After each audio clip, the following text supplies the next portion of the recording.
Welcome to the Fantasy Throwdown Podcast, bringing you the latest updates from the world of sports, gambling, and pop culture. Because you can't have a show without hot takes or a Tiger King meme these days. Know what I'm saying? Now, with over 200 episodes and ready to get after it again, here's your host, Dwayne Callender. Hello, welcome to the show, everyone. We have Sunday Night Football on tap. Interesting slate of games earlier today. Honestly, the Browns just getting walloped by the Pats was a surprise, but just frustrating in general because we got too many teams don't understand their actual win conditions in the NFL. Browns completely panicked. This team is not built around Baker Mayfield.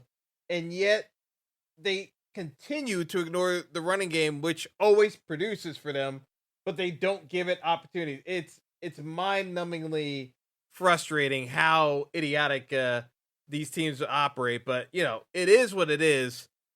In terms of the plays, Atlanta quit literally in the middle of the game. So the Dallas game ended up being kind of a wash because the Cowboys put up points, but Atlanta never actually bothered to compete, so it kind of negated a lot of what we were trying to do. And the Tampa Bay just had fits against Washington, and McLaurin didn't even get that involved for Washington. It was kind of strange. Washington put up points without McLaurin, which was the least likely scenario I had involved for that game, but. In terms of the afternoon slate, not much happened between Green Bay and Seattle. Green Bay is going to salt this one away, despite Aaron Jones getting hurt. And the biggest disappointment, and I'll flat out say it, the biggest disappointment in the NFL this year, besides the Chiefs, are these, I was going to say San Diego, but Los Angeles Chargers. The Chargers are losing to the Vikings in a game they have absolutely zero business losing because they are demonstrably better in pretty much every conceivable way. The only other team I probably would have taken in picks pool with remaining picks besides Dallas this week probably would have been the Chargers because the Vikings realistically should not be beating this Chargers team. The Chargers, if they lose this game, drop to 5-4. And Anthony Lynn, I'm sorry, got fired on the presumption of pure and utter because he won 4 in a row, but was told, even though Justin Herbert was a rookie who's overperforming, that he was underperforming in the other areas of the team. So even though Justin Herbert was still making mistakes, with a new coach, Justin Herbert was going to go to this next level with the offense. Even though the offense was banged up all year, you only had Eckler playing for about 10 games. Keenan Allen was banged up throughout the season. He only played in about 70% of the games. Mike Williams, same deal. But yet this year, where we're in week 10, the Chargers are about to drop to only one game above 500. With everyone healthy, by the way. Justin Herbert's second year. More experience. This team should be first in the division. And yeah, you can say, everyone else in the AFC West has 5 wins, so it's not their fault. No, that's the Chargers should be at least a 7-win team. At least a 7-win team with some of the losses they've had. They have some really piss poor losses. And all the excuses that got leveled at Anthony Lynn, I am not hearing one iota, with even less excuses this year for why they're losing these games. The Chargers are the biggest disappointment this side of the Chiefs. Because we got the Chiefs on Sunday night. Chiefs should win this game handedly against the Raiders. But I have no confidence in this Chiefs team the way they are performing right now because they damn well should have lost to the Giants. If the Giants actually didn't shoot themselves in the foot, the Chiefs should have lost that game too. the Chiefs are not playing well. Point blank, the Chiefs are lost. They cannot seem to figure out their way back. So, trying to do this showdown slate, I'm trying to run the numbers because the numbers are projecting something that it's projecting what they think happens on paper, but it's not matching the reality of the situation. The Chiefs beat a Jordan Love Packers team that was ill prepared to play that game last week. They won 13-7, should have won by 3 touchdowns easily against the Packers last week. Should have lost against the Giants, only won 20-17. Got thumped by the Titans, 27-3. That's their last 3 weeks. And the performance against the Titans is closer to what the Chiefs look like than anything else because they have not executed, and they've basically had 2 wins gifted to them by teams just not executing. So, with that being said, and yeah, it looks like the Chargers game is going to go final with a loss. I want to hear people actually put heat on the Chargers because that's a crock of you know what, that the Chargers are 5-4 this year. They have the least amount of excuse. At least I can excuse KC for Kelsey getting hurt and the Chiefs not actually figuring out that offensive line the way we thought it would have worked out.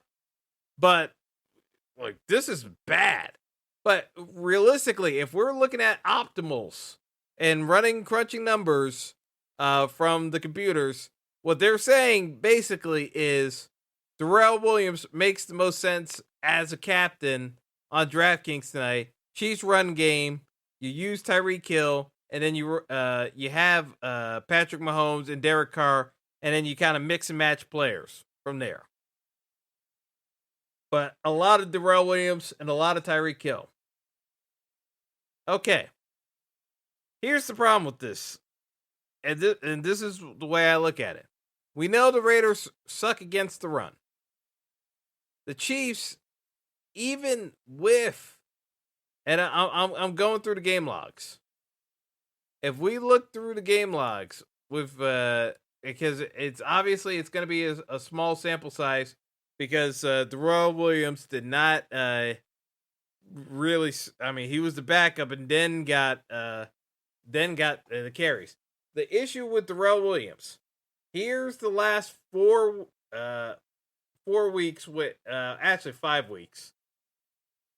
Because as Clyde Edwards-Helaire was out for the Bills game, I believe. For the last couple of weeks against Green Bay, 19 carries, 70 yards. Giants, 13 carries, 49 yards. Tennessee, 5 carries, 20 yards. Washington, 21 carries, 62 yards. Buffalo, 5 carries, 27 yards. And then even before then, Philly, 10 carries, 42 yards. It's not a knock on Darrell Williams because Darrell Williams has been able to try to fill in and do some stuff. The problem is Darrell Williams, for all intents and purposes, that projection's only coming in about 15 points.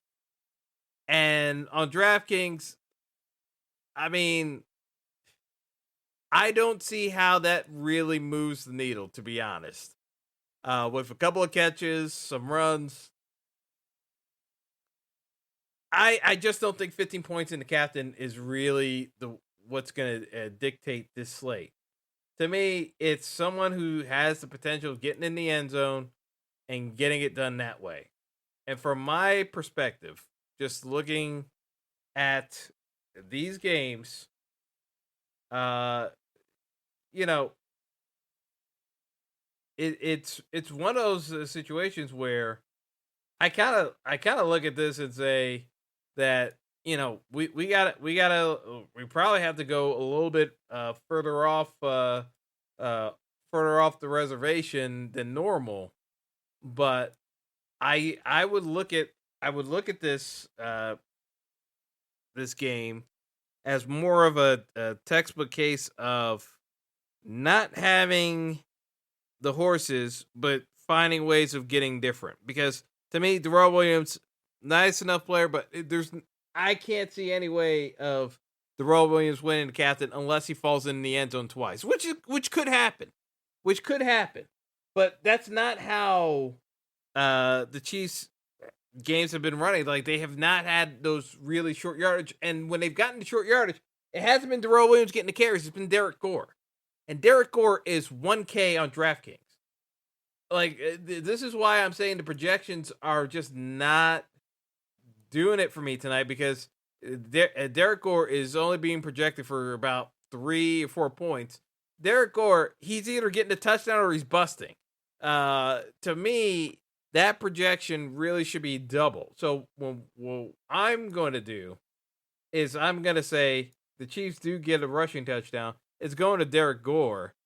And so by bumping him up, we put him at 8. We knock Darrell Williams down a tad, the price tag. And I already know what's going to happen. It's just going to lock in Derek Gore. But the way I'm looking at it is that realistically,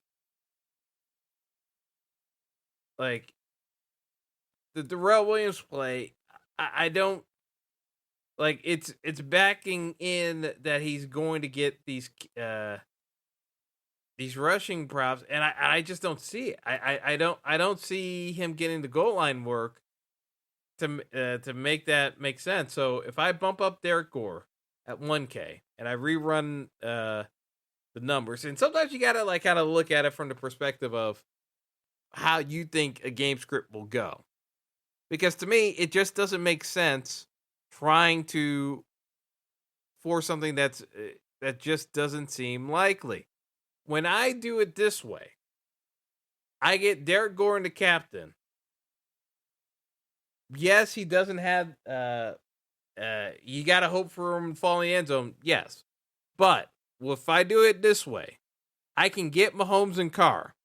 I got Darren Waller at the tight end spot. I'm not playing Kelsey tonight. Well, maybe I shouldn't say I'm not playing Kelsey at all. I'll maybe run one lineup with Kelsey in case he burns me, but I'm not going to go crazy over this because I think Travis Kelsey is very banged up and is extremely limited. So to me, it doesn't make sense trying to force in Travis Kelsey when I believe he's truly hurt and just running routes, because the Chiefs offense has slowed down with the way Kelsey's been going. So if I play Derek Gore in the captain, I can get Tyreek Hill and Darren Waller, who are going to be the volume guys on the Chiefs and Raiders specifically. Now, can I get creative and play Tyreek or Waller in the captain? The answer to that question is yes. You can absolutely play Tyreek Hill and Waller in the captain. It limits you in terms of what else you can do, but there's ways of getting there. And I would say for anyone looking to do this, you need to get creative, and you have to look at guys like Zay Jones, and you have to look at a Jerick McKinnon, because you got to find other guys under 1K in this slate, because you know there's going to be volume going towards Waller and Tyreek. There just is.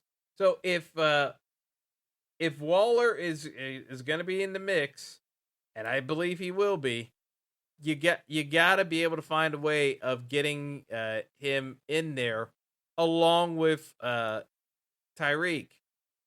I mean, yeah, could you fade one of Waller and Tyreek? Yes, but you can't fade both of them.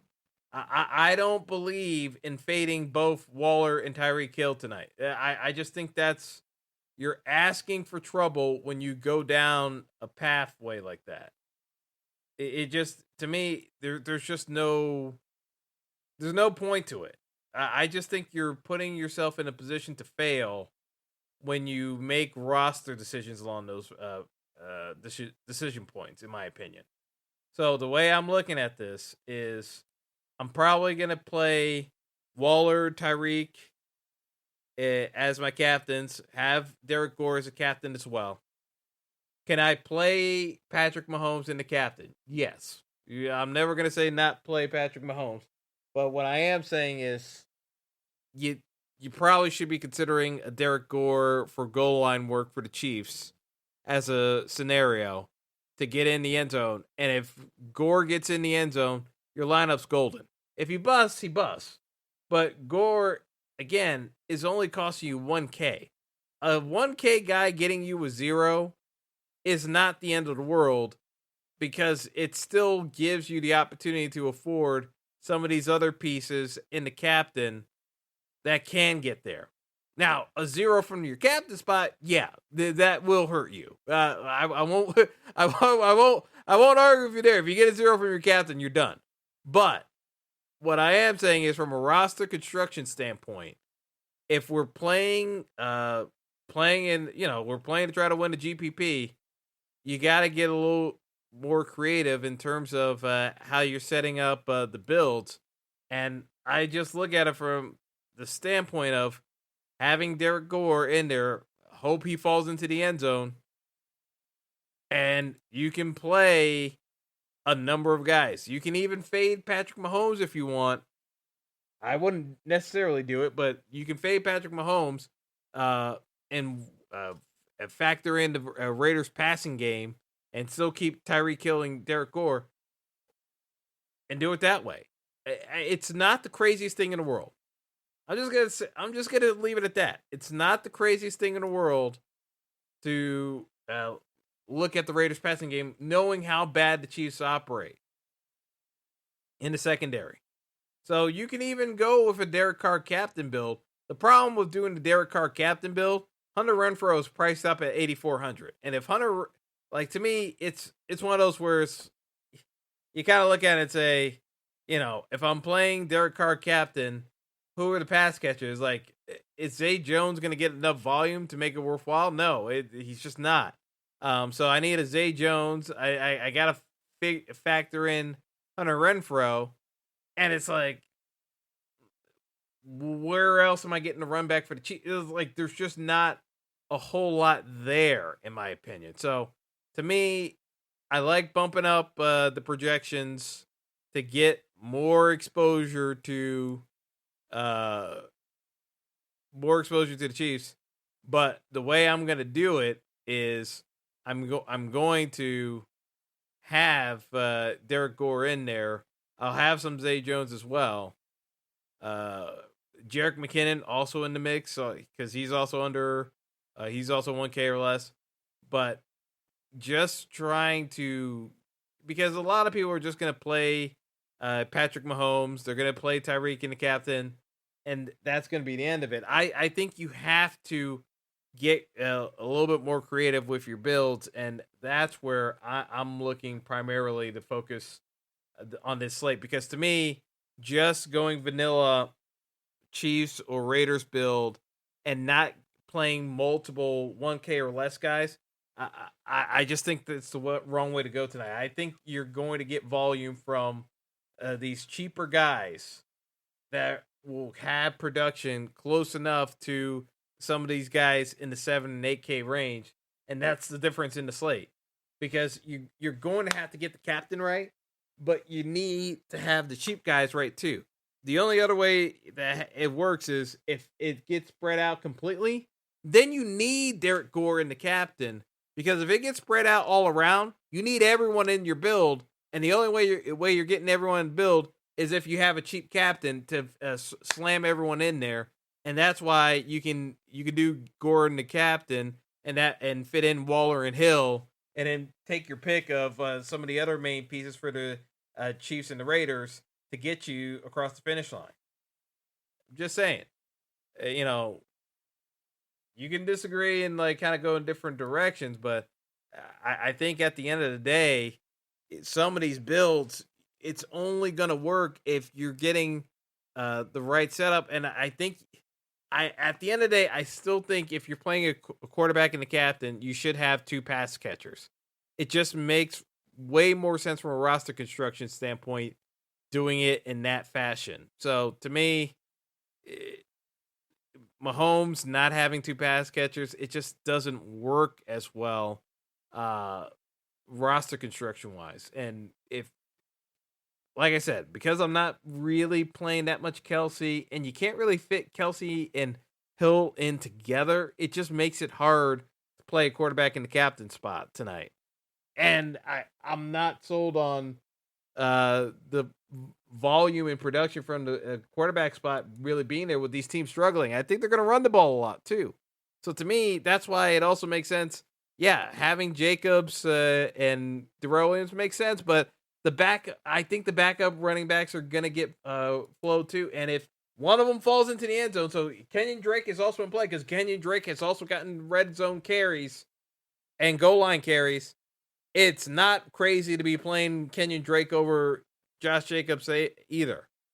So just food for thought there, folks, because again, this is not an easy slate to tackle, but you got to get a little bit creative with the slate. So that's all I got for tonight. Good luck with the showdown slates. And as I said, Chiefs got to find a way to get a win because the Chargers already lost, and the Chiefs, they cannot keep giving away these chances. Chiefs have been a massive disappointment. Chargers have been right up there with them. If the Raiders somehow are in first in this division after 10 weeks, I'm going to slam my head into the wall because it's like this roster was constructed so poorly at times by the now former head coach John Gruden and Mike Mayock. Them being first in the division, I literally want to like slam my head into a wall. It's just so bad. Anyway, that's all I got, folks. Good luck tonight, and we'll see how this game pans out. But I can't be surprised anymore because I've seen too much bad football today as it is. So that's all for now. Good luck, folks. Thanks for listening to the Fantasy Throwdown Podcast. Be sure to like and subscribe to the show on Apple Podcasts, Google Podcasts, and all other major outlets.